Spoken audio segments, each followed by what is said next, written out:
श्री गणेशाय नमः। हर हर महादेव। पंडित विभूति नारायण पांडे शास्त्री, महामाया नगरी अंबिकापुर। गीता ज्ञान चैनल में आप सबों का हार्दिक स्वागत है।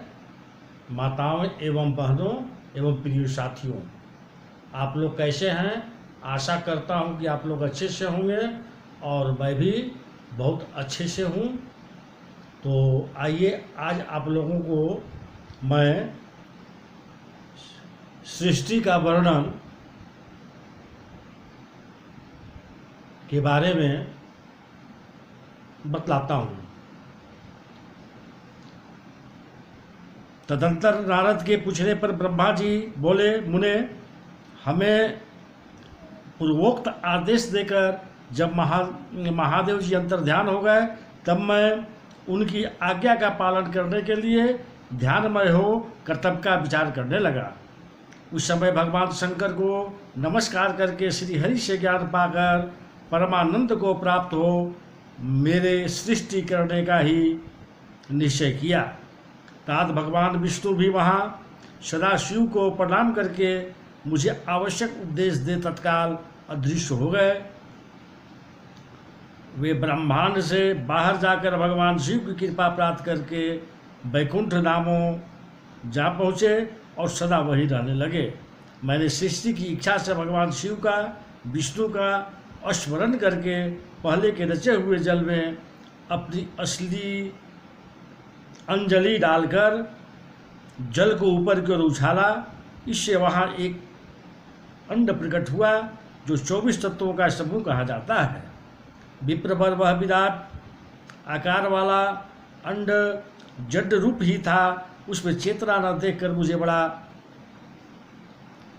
संशय हुआ और मैं अत्यंत कठोर तप करने लगा। 12 वर्षों तक भगवान विष्णु के चिंतन में लगा रहा। तात वह समय पूर्ण होने पर भगवान श्री हरि स्वयं प्रकट हुए और बड़े प्रेम से मेरे अंगों का स्पर्श करते हुए मुझसे प्रसन्नतापूर्वक बोले। श्री विष्णु ने कहा, ब्राह्मण, तुम वर मांगो, मैं प्रसन्न हूँ। मुझे तुम्हारे लिए कुछ भी अदेय नहीं है। भगवान शिव की कृपा से मैं सब कुछ देने में समर्थ हूँ। ब्रह्मा बोले, अर्थात मैंने कहा, महाभाग, आपने जो मुझ पर कृपा की है वह सर्वथा उचित ही है, क्योंकि भगवान शंकर से मुझे आपके हाथों में सौंप दिया है। विष्णु, आपको नमस्कार है। आज मैं आपसे जो कुछ मांगता हूँ उसे दीजिए। प्रभु, यह विराट रूप 24 तत्वों से बना हुआ अंड किसी तरह चेतन नहीं हो रहा है, जड़ीभूत दिखाई देता है। हरे, इस समय भगवान शिव की कृपा से आप यहाँ प्रकट हुए हैं, अतः शंकर की सृष्टि शक्ति या विभूति से प्राप्त हुए इस अंड में चेतनता लाइए। मेरे ऐसा कहने पर शिव जी की आज्ञा में तत्पर रहने वाले महाविष्णु ने अनंत रूप का आश्रय ले उस अंड में प्रवेश किया। उस समय उन परम पुरुष के सहस्त्रों मस्तक, सहस्त्रों नेत्र और सहस्त्रों पैर थे। उन्होंने भूमि को सब ओर से घेर कर उस अंड को व्याप्त कर लिया। मेरे द्वारा भली भांति स्तुति की जाने पर जब श्री विष्णु ने उस अंड में प्रवेश किया, तब वह 24 तत्वों का विकार रूप अंड सचेतन हो गया। पाताल से लेकर सत्यलोक तक की अवधि वाले उस अंड के रूप में वहाँ साक्षात श्री हरि ही विराजने लगे। उस विराट अंड में व्यापक होने से ही वे प्रभु वैराज पुरुष कहलाए। पंचमुख महादेव ने केवल अपने रहने के लिए सुरम्य कैलाश नगर का निर्माण किया, जो सब लोगों से ऊपर सुशोभित होता है। देवर से संपूर्ण ब्रह्मांड का नाश हो जाने पर भी वैकुंठ और कैलाश, इन 2 धामों का यहाँ कभी नाश नहीं होता। मुनिश्रेष्ठ, मैं सत्यलोक का आश्रय लेकर रहता हूँ। तात महादेव जी की आज्ञा से ही मुझ में सृष्टि रचने की इच्छा उत्पन्न हुई।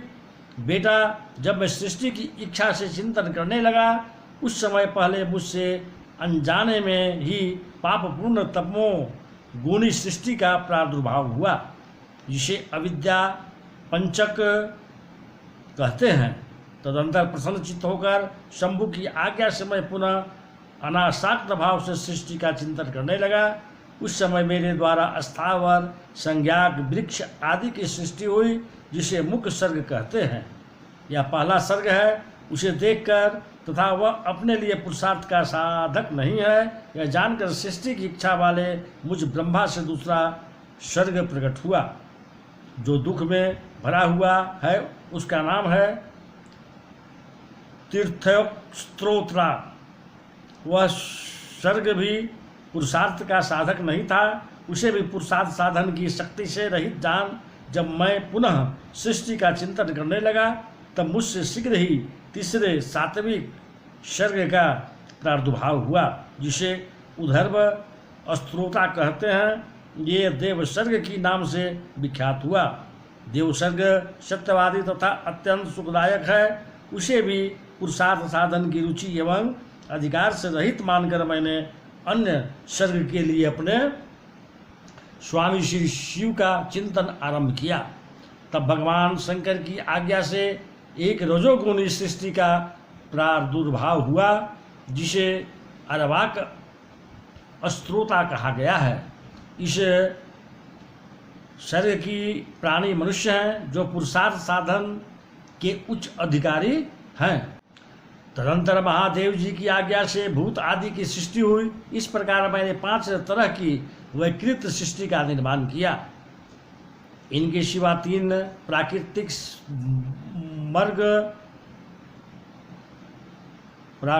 सर्ग भी कहे गए हैं, जो मुझ ब्रह्मा के सानिध्य से प्रकृति से ही प्रकट हुए हैं। इनमें पहला महतत्व का सर्ग है, दूसरा सूक्ष्म भूतों अर्थात तन्न मात्राओं का सर्ग है, और तीसरा वैकारिक मार्ग कहलाता है। इस तरह तीनों प्राकृतिक सर्ग है। प्राकृतिक और विकृत दोनों प्रकार के सर्गों को मिलाने से 8 सर्ग होते हैं। इनके अलावा 9वां कौमार सर्ग है, जो प्राकृतिक और वैकृति भी है। इन सब के आवानंतर भेद का मैं वर्णन नहीं कर सकता, क्योंकि उसका उपयोग बहुत थोड़ा है। अब द्विजात्मा सर्ग का प्रतिपादन करता हूँ। इसी का दूसरा नाम कुमार सर्ग है, जिसमें सनक सनंदन आदि कुमारों की महत्वपूर्ण सृष्टि हुई है। सनक आदि मेरे 4 मानस पुत्र हैं, जो मुद्रा ब्रह्मा के समान हैं। वे महान वैराग्य से संपन्न तथा उत्तम व्रत का पालन करने वाले हुए। उनका मत सदा भगवान शिव के चिंतन में ही लगा रहता है। वे संसार में विमुख एवं ज्ञानी हैं। उन्होंने मेरे आदेश देने पर भी सृष्टि के कार्य में मन नहीं लगाया। मुनिश्रेष्ठ नारद सनकादि कुमारों के दिए हुए नकारात्मक उत्तर को सुनकर मैंने बड़ा भयंकर क्रोध प्रकट किया। उस समय मुझ पर मोह छा गया। उस अवसर पर मैंने मन ही मन भगवान विष्णु का स्मरण किया। वे शीघ्र ही आ गए और उन्हें समझाते हुए मुझसे कहा, तुम भगवान शिव की प्रसन्नता के लिए तपस्या करो। मुनिश्रेष्ठ श्री हरि ने जब मुझे ऐसी शिक्षा दी, तब मैं महाघोर एवं उत्कृष्ट तप करने लगा। सृष्टि के लिए तपस्या करते हुए मेरी दोनों भौहें और नासिका के मध्य भाग से जो उनका अपना ही अविमुक्त नामक स्थान है, महेश्वर की 3 मूर्तियों में से अन्यतम पूर्णांश सर्वेश्वर एवं दयासागर भगवान शिव अर्धनारी रूपेश्वर में प्रकट हुए, जो जन्म से रहित तेज की राशि सर्वज्ञ तथा सर्वस्त्रष्टा है। उन नील लोहित नामधारी साक्षात उमा वल्लभ और शंकर को सामने देख बड़ी भक्ति से मस्तक झुका। उनकी स्तुति करके मैं बड़ा प्रसन्न हुआ और उन देवेश्वर से बोला, प्रभु आप भांति भांति के जीवों की सृष्टि कीजिए। मेरी यह बात सुनकर उन देवाधिदेव महेश्वर रुद्र ने अपने ही समान बहुत से रुद्रगणों की सृष्टि की। तब मैंने अपने स्वामी महेश्वर महारुद्र से फिर कहा, देव आप ऐसी जीवों की सृष्टि कीजिए जो जन्म और मृत्यु के भय से युक्त हों। मुनिश्रेष्ठ मेरी ऐसी बातें सुनकर करुणा सागर महादेव जी हंस पड़े और तत्काल इस प्रकार बोले। महादेव जी ने कहा, विधातः मैं जन्म और मृत्यु के भय से युक्त अशोभन जीवों की सृष्टि नहीं करूँगा, क्योंकि वे कर्मों के अधीन हो दुख के समुद्र में डूबे रहेंगे। मैं तो दुख के सागर में डूबे हुए उन जीवों का उद्धारण मात्र करूंगा। गुरु का स्वरूप धारण करके उत्तम ज्ञान प्रदान कर उन सबको संसार सागर से पार करूंगा। प्रजापति, दुख में डूबे हुए सारे जीवन की सृष्टि तो तुम ही करो। मेरी आज्ञा से इस कार्य में प्रवृत्त होने के कारण तुम्हें माया नहीं बांध सकेगी। मुझसे ऐसा कहकर श्रीमान भगवान नील लोहित महादेव मेरे देखते देखते अपने पादर्शों साथ वहां से तत्काल तिरोहित हो गए। ब्रह्मा जी कहते हैं, नारद तंत्र मैंने शब्द तंड मात्रा आदि सूक्ष्म भूतों के स्वंग ही पच्चीकृत करके अर्थात उन पांचों का परस्पर सम्मिश्रण करके उनसे स्थूल आकाश, वायु, अग्नि, जल और पृथ्वी की सृष्टि की। पर्वतों, समुद्रों और वृक्षों आदि को उत्पन्न किया। कला से लेकर युगर पर्यंत जो काल विभाग है उनकी रचना की। मुने उत्पत्ति और विनाश वाले और भी बहुत से पदार्थों का मैंने निर्माण किया, परंतु इससे मुझे संतोष नहीं हुआ। तब शाम शिव का ध्यान करके मैंने साधन परायण पुरुषों की सृष्टि की। अपने दोनों नेत्रों से मारीची को, हृदय से भृगु को, सिर से अंगिरा को, दान वायु से मुनिश्रेष्ठ पुलह को, उदान वायु से पुलस्त्य को, समान वायु से वशिष्ठ को, अपान से क्रतु को, दोनों कानों से अन्नी को, प्राणों से दक्ष को, गोद से तुमको, छाया से कर्दम मुनि को तथा संकल्प से समस्त साधनों के साधक धर्म को उत्पन्न किया। मुनि से इस तरह उत्तम साधकों की सृष्टि करके महादेव जी की कृपा से मैंने अपने आप को कृतार्थ माना। तत्पश्चात संकल्प से उत्पन्न हुए धर्म मेरी आज्ञा से मानव रूप धारण करके साधकों की प्रेरणा से साधन में लगे गए। इसके बाद मैंने अपने विभिन्न अंगों से देवता, असुर आदि के रूप में असंख्य पुत्रों की सृष्टि करके उन्हें भिन्न भिन्न शरीर प्रदान किए। मैंने तदंतर अंतर्ध्यामी भगवान शंकर की प्रेरणा से अपने शरीर को दो भागों में विभक्त करके मैं दो रूप वाला हो गया। नारद आधे शरीर से मैं स्त्री हो गया और आधे से पुरुष। उस पुरुष ने उस स्त्री के गर्भ से सर्व साधन समर्थ उत्तम जोड़े का उत्पन्न किया। उस जोड़ों में जो पुरुष था वही स्वयंभुव मनु के नाम से प्रसिद्ध हुआ। स्वयंभुव मनु उच्च कोटि के साधक हुए तथा जो स्त्री हुई वह शतरूपा कहलाई। वह योगिनी एवं तपस्वनी हुई। तात मनु ने वैवाहिक विधि से अत्यंत सुंदरी शतरूपा का पानी ग्रहण किया और उससे वे सृष्टि उत्पन्न करने लगे। उन्होंने शतरूपा से प्रियव्रत और उतानपाद नामक दो पुत्र और 3 कन्याएं उत्पन्न की। कन्याओं के नाम थे आकृति, देवहूति और प्रसूति। मनु ने आकृति का विवाह प्रजापति रुचि के साथ किया। मंझली पुत्री देवहूति कर्दम को ब्याह दी और उतानपाद की सबसे छोटी बहन प्रसूति प्रजापति दक्ष को दे दी। उनकी संतान परंपराओं से समस्त चराचर जगत को व्याप्त हैं। रुचि से, आकुति से, गर्भ से यज्ञ और दक्षिणा नामक स्त्री पुरुष का जोड़ा उत्पन्न हुआ। यज्ञ से दक्षिणा से 12 पुत्र हुए। मुने कर्दम द्वारा देवहूति के गर्भ से बहुत सी पुत्रियां उत्पन्न हुई। दक्ष के प्रसूति से 24 कन्याएं हुई। उनमें से श्रद्धा आदि 13 कन्याओं का विवाह दक्ष ने धर्म के साथ कर दिया। मुनीश्वर धर्म की उन पत्नियों के नाम सुनो: श्रद्धा, लक्ष्मी, धृति, तुष्टि, पुष्टि, मेघा, क्रिया, बुद्धि, लज्जा, वसु, शांति, सिद्धि और कृति। ये सब 13 हैं। इनसे छोटी जो शेष 11 सुलोचना कन्याएं थी उनके नाम इस प्रकार हैं: ख्याति, सती, संभभूति, स्मृति, प्रीति, क्षमा, शांति, अनुसूया, ऊर्जा, स्वाहा तथा स्वधा। भृगु, शिव, मरीचि, अंगिरा, मुनि, पुलस्त, पुलह, मुनिश्रेष्ठ, क्रतु, अत्रि, वशिष्ठ, अग्नि और पितरों ने क्रम से इन ख्याति आदि कन्याओं का पानी ग्रहण किया। भृगु आदि मुनिश्रेष्ठ साधक हैं।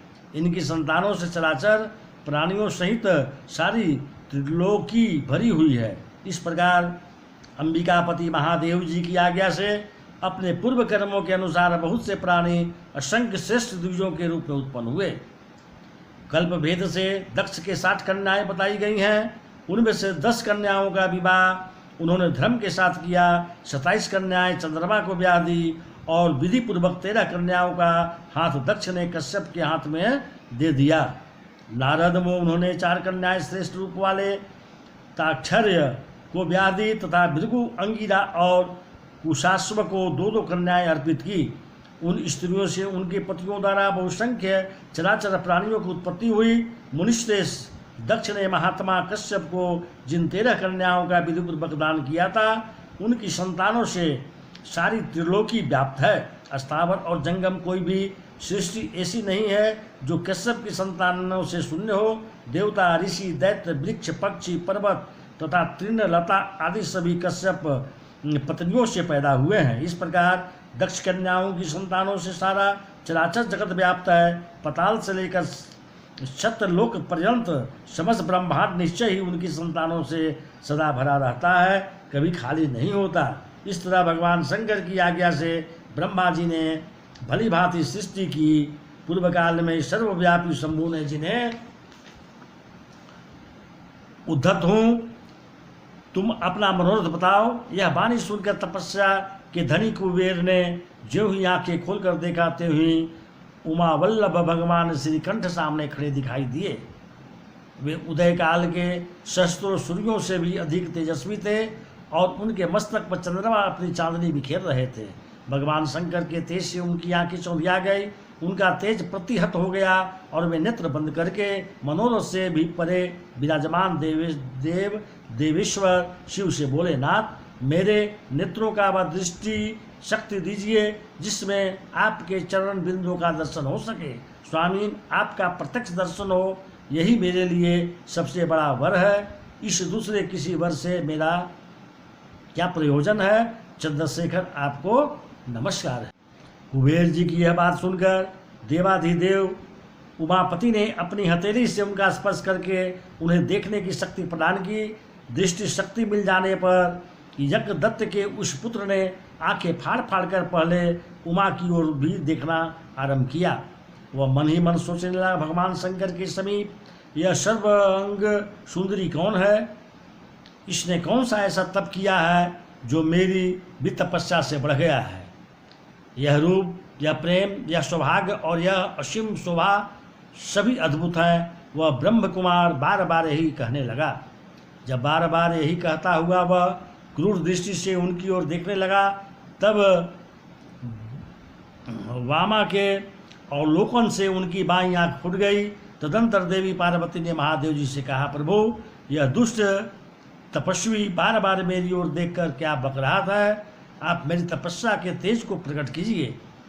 देवी की यह बात सुनकर भगवान शिव ने हंसते हुए उनसे कहा, उमे, यह तुम्हारा पुत्र है। यह तुम्हें क्रूर दृष्टि से नहीं देखता, अपितु तुम्हारी तप संपत्ति का वर्णन कर रहा है। देवी से ऐसा कहकर भगवान शिव पुनः उस ब्राह्मण कुमार से बोले, वत्स, मैं तुम्हारी तपस्या से संतुष्ट होकर तुम्हें वर देता हूँ।